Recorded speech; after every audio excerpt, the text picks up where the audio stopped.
I need a chill moment. I want to watch some mermaid stories. Do you want to watch some mermaid stories? Let's do it. Come on, let's go. So one of my followers came to me with a story that she is currently experiencing now. And of course, she wants to be hidden. So in this case, we will call her Mary. So Mary lives in America and she is currently married to a Haitian man. Her Haitian man is from Toronto, Canada, which is where they met. At the time that they met, they were both in college, and after college, they got married. Now, prior to getting married, her husband came to her with a story about his mermaid encounter. Now, during this mermaid encounter, the husband mentioned how there was a day that he was asleep on the beach. And if you have not noticed, there are beaches in Canada. He said he was out with his homeboys, having a good time on the beach, drinking, just frat boy stuff. He said he had a dream that he was mounted by a very attractive woman. And when he woke up, he just didn't think anything of it. He just went about his way. He said after that particular day, he kept having dreams of this woman that he dreamt of the first time. And she kept coming to him stating that they have a baby together. Now, if you haven't realized, a lot of marine spirits like to procreate. That's just their thing. They are very protective when it comes to procreation and their offspring. The husband mentioned how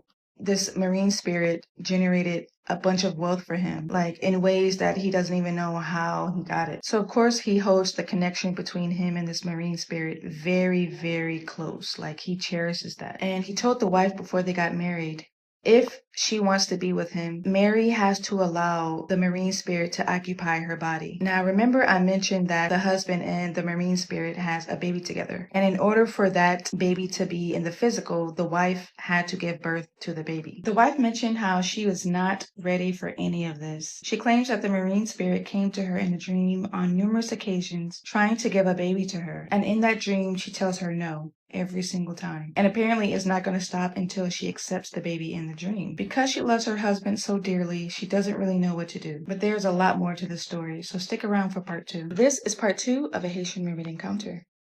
I had a beautiful woman by the name of Mary who reached out to me about her husband's mermaid encounter. Now, apparently this encounter happened when the husband and herself was in college and they didn't quite know each other yet. But when they started to get involved and eventually got married, the husband told her he would be with her under one condition, that she allow the mermaid to take over her body. Now, we all know that mermaids are multi-dimensional beings and they predominantly appear in dreams. As our conversation went further, she mentioned how the husband and the mermaid had a baby together. And in order for them to actually live out the truth, the wife, Mary, had to allow the mermaid to take over her body. Mary mentioned that is something that she does not want, and I totally agree with her. Imagine the love of your life, your husband, someone that you love dearly, is watching these things happen to you. She mentioned how she started to notice physical changes in her body. She said her feet begin to become elongated. Her nails are beginning to grow extremely long. Mind you, this is currently happening in real time. And her eyes went from blue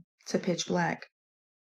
When she would go to her husband about this, the husband would say literally nothing, and he would tell her to allow it to happen. And as I mentioned earlier, she is not ready for that. Something that was very interesting to me, she came to me and said that she had a dream of the mermaid. And the mermaid, every time she dreams of this particular thing, it keeps trying to shove a baby to her. If she accepts that baby, she will become pregnant in the physical world. I know for some, this probably sounds crazy, but that's literally how it works, purely based on my experiences. Currently, they are in their 4th year of marriage, and she told me she began to see weird things happen in the 2nd year of their marriage. I can only imagine how scary this is for her. I asked her several times, why haven't you worked on leaving? Apparently the husband is well off. He has his own practice and, he has a substantial amount of wealth. She mentioned that he told her that the mermaid gave him high amounts of wealth, and she's not ready to leave. And in this economy, I completely understand. But it's kind of a life and death situation here, so I mentioned to her that she should work on leaving, for sure. She kept stressing the fact that she feels like her husband is looking at the mermaid instead of her. She feels her husband only wants her for that specific situation. What makes this story even crazier is that she told me that she began to see scales in her bed. Like basically when she wakes up, she sees dead skin, as if a snake was peeling itself or something. Stick around for part 3. So I'm a little pinched. She doesn't have the part 3 up, so we don't know what's going on. Like what's about to happen? What is she deciding to do? Because if the mermaid is popping up in her dreams, trying to hand her a baby, and then her husband is interlocked with this mermaid and wants the mermaid to take over the body of his current wife, it's just too much going on, child. Okay, I gotta let it go. We gotta let it go. We got to move on, y'all. People don't only get kidnapped by mermaid spirits, that there are other types of spirits in the water that kidnap people, i.e. snake spirits. I am back with another spooky story. Now this story is called The Snake Husband. So in parts of Africa, people whisper about the Mami Wata spirits, water beings who can appear human but often take form of a snake. And they say if one of them falls in love with you, there is no escape. So a young woman, we're gonna call her Amara. Amara lived near a forest river. Every evening she fetched water alone. Although the elders warned her, never answer if you hear your name called by the river. So one night, Amara was just fetching her water, minding her business. Suddenly she heard it, and it was like a soft, deep, and a very sweet voice. Called her Amara. She turned, but no one was there. She turned back and she notices that the waves in the water was just a bit strange. So that night, she doesn't think anything of it. She goes about her business, gets her water, goes home, and returns the following day. Now, the next day, when she returned to the same spot, mind you, this time, a tall, handsome man stood at the riverbank, dressed in white. The man was described to have really long eyelashes, and his eyes seemed like they had a glimmer in them. And he also had an interesting smile. However, the man was alluring and handsome. He was beautiful, and it seemed like he had his eyes set on Amara. The second Amara saw this dude, she was enamored. He approached her to talk to her, and surprise, surprise, within them getting to know each other, it seems like this man is Amara's dream man, the husband that she had been so patiently waiting for this whole time. Like, even his voice was soft. And while they were talking by the water, he offered her gifts, protection, and even love. Amara left, her chest tight. She just met the man of her dreams. How could she say no? So the person who submitted the story was Amara's sister. So she's telling it from her POV. Well, Amara started seeing this guy. They started going out to date, and Amara seemed like she was falling head over heels. 2 months into the relationship, Amara really started to want to meet the guy's parents, go to his house. However, he was always hesitant. Every time they would see each other, he would come pick her up, or they would just hang out in Amara's house. Well, 2 months into them dating, people noticed Amara changing. Her skin grew unusually smooth and cold. Her pupils became narrow like slits. At night, the weirdest thing, her family heard hissing coming from her room. And when they entered, the hissing was gone. Her skin started to shed like that of an actual snake. At this point, Amara's mother is having nightmares that there's a snake in her house. The next thing we know, the two kept dating and they became inseparable. Even though Amara looked like she was getting worser and worser. The beautiful man winds up proposing to Amara. So Amara comes home and lets her family know that she's getting married. Everybody else seemed to be happy for Amara, and they asked Amara to meet her fiance's family. The only thing is, though, Amara herself has never met that man's family. So now there's a lot of pressure on Amara to make this meeting happen. So she goes to her man and starts putting pressure on him. One day, I guess he finally caved and he was like, okay, I will introduce you to my family. He basically told her that she had already accepted his proposal, which means that she's accepting of him, and that maybe it is the right time that she meets the family. And Amara's thinking maybe this guy is just really formal. So I guess when he figured that Amara was finally ready to meet the fam, he took Amara to the water, and Amara's probably wondering what is she doing here back at the same spot that they met. Well, this man took Amara to the water, inside of the water. Since Amara's sister was the one who submitted the story, at that moment she had no idea what had happened. Her sister was gone for 3 weeks. And everybody back on Earth is worried sick about this girl. Her sister thought that her boyfriend did something to her, might have unalived her. And considering people went around looking for the boyfriend too, well, the fiance, and no one could find either of them. People are thinking they eloped, or thinking that he unalived her. It's so many different theories going on. But when Amara comes back to find out what they found out, shocking, to say the least. Well, Amara comes back to Earth 3 weeks later, soaked. Her sister saw her walking in the yard, looking dazed and confused. She was soaking wet and she looked like a zombie. And the thing about her that sent chills down her sister's back was the fact that her sister barely recognized her at first. That's how different she looked after those 3 weeks. Her hair's texture was different. Her hair was straight and kind of stringy looking. Her eyes had the same glimmer that her fiance had. Her skin, at least 5 shades lighter. One look at her, you can just tell that she wasn't a product of God. The crazy thing about it too, when she came back, everyone had all these questions. Where did you go? What happened to you? Why do you look like this? Amara was mute. She could not speak. They would ask her about her fiance. For 3 months, Amara didn't mutter a word.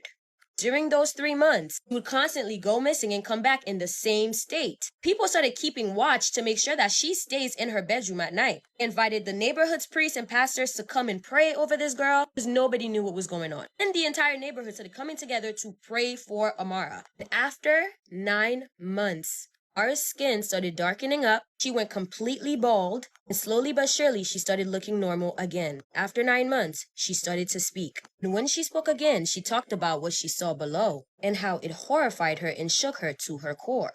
After the 9 months, Amara decided to give up her life to Jesus Christ because what she had saw was enough to convince her that God was real. So Amara says that she was confused as to why he was walking into the water with her. However, before she can even think, it seems like they're getting pretty deep in. And before she knows it, the water starts to close in on her. She says as soon as the water closed over her, the river just went silent. She didn't hear no splashes, no bubbles, but she was hearing this hum that was just shaking her to her bones. She said they just kept going deeper and deeper, and the deeper they went, the colder it became. Yet Amara said her skin was burning like fire. Every time she grasped for air, instead of drowning, she actually felt like water was being poured into her lungs, and it was making her chest tight. So they kept swimming, and they finally get to this place. It looks like some sort of palace, and it didn't look like it was built. It looked like it was grown. It said that the walls were made of like twisted serpents, and it seemed like they were twisting endlessly to make this palace. And she remembers looking at this palace glistening, the scales is glistening. Amara says this wasn't even the strange part. This one is really hard for her to explain, but she says every shadow on the cavern walls looked like a human silhouette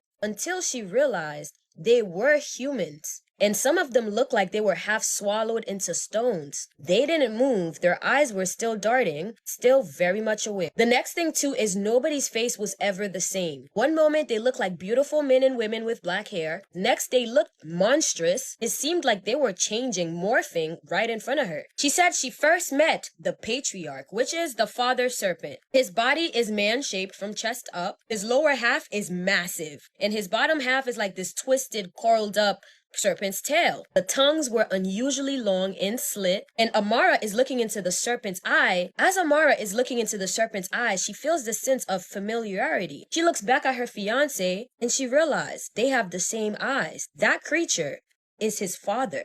Then came the mother serpent. She remembers her upper body was draped in something like a gown, and her hair was alive. Think Medusa.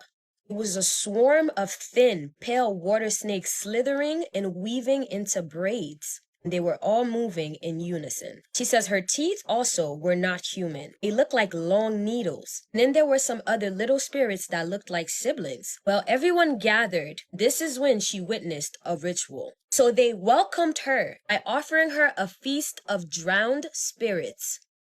She says that they had these figures sitting at a long table, dressed like brides and grooms, and their lips looked like they were sewn shut. And suddenly the mother serpent slithers towards Amara, hands her a crown, and said to her, "You are to wear this once you give us your firstborn." And in that moment, Amara is realizing that she might be in trouble. Now, Amara says she was playing it cool. It's not like she was able to verbally speak underwater, so she was just playing it cool, hoping that didn't end her. The whole time in her head, Amara was repeating Psalm 23 verse 4 over and over in her head. Yeah, as I walk through the valley of the shadow of death, I will fear no evil, for thou art with me. She kept saying that and calling on to God. She says she doesn't know what happened. When she came back to herself, she was home and people were praying over her, and she was disoriented. And as desperate as Amara was to speak, she wasn't able to say a word. That sounds like a whole dream. Like she was took into a whole another realm, and they say she was missing, like she was gone, and then she couldn't even speak. She couldn't even child.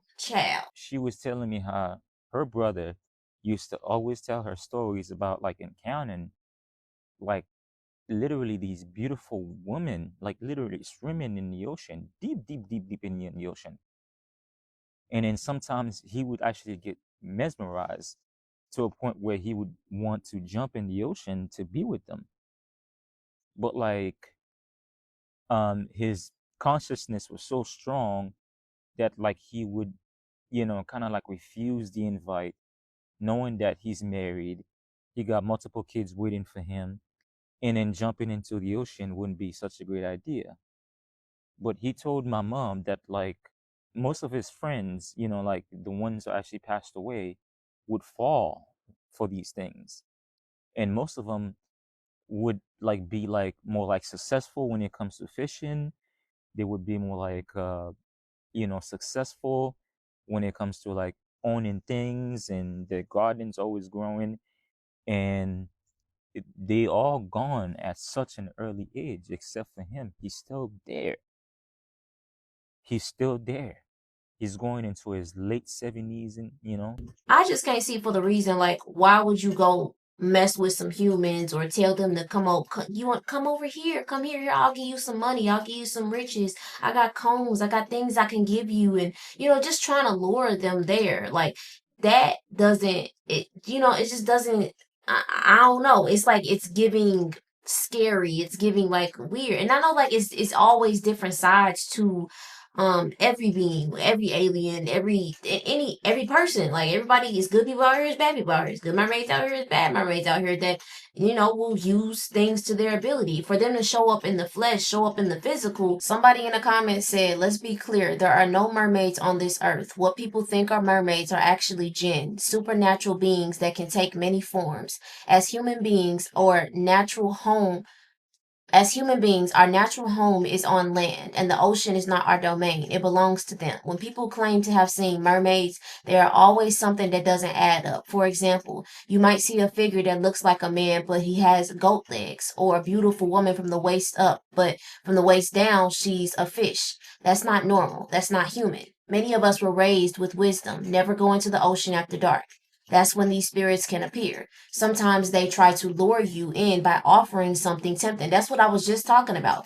Beauty, music, curiosity. If you accept, you might survive, but if you don't, they can drag you down and suffocate you in the water. So no, it's not magic, it's not fantasy, it's real and it's dangerous. Be careful what you believe, and even more, be careful where you go. That's what I'm saying. Like if a higher dimensional being that can do all of these, have all of these spiritual gifts, if it's a good being, why is it trying to lure you or trying to take you or trying to like say I'll give you this, or just do bargains and stuff like that? Like that's not, like that's where discernment comes in, where you recognize that this is not a being that is of my most highest good or this planet's most highest good. This being is not trying to help or do anything. It's trying to lure me out. It makes sense of what she was saying, basically saying they are jinns, these shapeshifters. And we was talking about that in the last video about the aliens. Some people were saying that they're going to use the jinns and they're gonna create these beings that can shapeshift into whatever form or highly alien that you think that you're talking to, but you're actually talking to a shapeshifter. So it's like different sides of this, but I also want to show you a video of the other side of what real, like, beneficial, like benevolent, beautiful, like aquatic beings do and how powerful they are. Mermaids are not fantasy. They're dimensional water beings with ancient ties to Earth, especially Lemuria and Atlantis, but they're not all the same. There are three main types: aquatic elementals, which are guardians; true Earth origin mermaids, born of water, song, and sound-based DNA, function like nature spirits or elemental protectors. They hold emotional and vibrational memory of the ocean and can shapeshift. Many are invisible to humans because they exist between dimensions 3D and 5D. Number 2, the Atlantean hybrid lineages. When Atlantis fell, some humans merged DNA with sea beings through tech or rituals. These hybrids carry knowledge of sound healing, sonar communication, and memory retrieval through water. Their descendants still exist, usually appearing as humans with deep affinity to water, or dolphins/whales, webbed toes/fingers, high cheekbones, and piercing eyes, psychic hearing, or dreams of underwater temples. Number 3, distorted mermaid programs, or fake sirens. The military and Hollywood push the seductive, cursed version of the mermaids to hide their real power. There are also clone-like siren entities used in frequency manipulation through music and media. Yes, especially female pop icons. These are not the same as sovereign sea beings. They're programmed fragments meant to siphon sexual and emotional energy. So if you feel a connection to mermaids, whales, or the ocean, you may be remembering your original water lineage from being Earth's distortion. From before Earth's distortion. Whales are ancient frequency holders. They don't just swim, they sound. Their songs encode the Earth's original blueprint, and they navigate by feeling the electromagnetic grid lines of the planet. I'm gonna ask about dolphins. I'm gonna ask about dolphins. Where do they actually go when they migrate? Spiritually speaking, they travel through memory corridors. Some key facts: they move along energy highways that mirror ancient Lemurian and Atlantean lines. Their migratory paths aren't random. They are activating ocean portals, keeping Earth's ley lines from collapsing. In certain points, like the Bermuda Triangle, Antarctica, or off the coast of New Zealand, they phase in and out of physical density. They go into interdimensional pockets to rest, regenerate, and sometimes teach starborn humans in dreams. I got to burp so bad. My chest burning. Have you ever dreamed of whales, heard of a deep underwater tone, or felt like you were in water while falling asleep? That's them calling you home. I actually have felt like I was in water before falling asleep or while falling asleep. The whale-mermaid connection. Mermaids were once guardians of the whale song. Whales held the frequencies. Mermaids distributed them into human emotion through sound, story, and touch. When the fall of Atlantis happened, the whales descended deeper and the mermaids split. Some went underground into caverns and freshwater systems. Others stayed behind to wait for humanity's return to damn.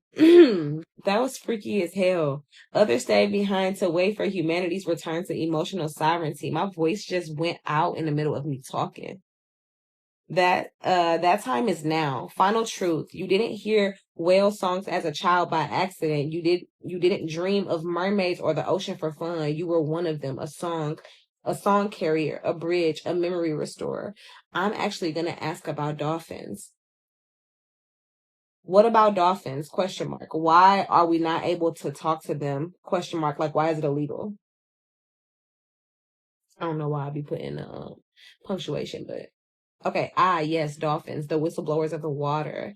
This is where it gets deep and exposes the system for real. Oh shit. Hold on. What are dolphins really? Dolphins are sentient, star-coded beings, not just animals. They're telepathic emissaries, whatever. Frequency stabilizers, multidimensional communicators, messengers between species. Most come from Sirius B and entered Earth's oceans long before humans walked the land. They were seeded here to maintain joy, emotional healing, and sonic intelligence on the planet. Dolphins are smarter than us, and that's the issue. Dolphins can recognize themselves in mirrors, name each other with distinct whistles, understand syntax and grammar, show empathy, complex planning, and group strategy, can echolocate and project 3D sonar images like a living ultrasound machine. Have healing frequencies that realign human cellular structures. Yes, their sounds can regenerate tissue.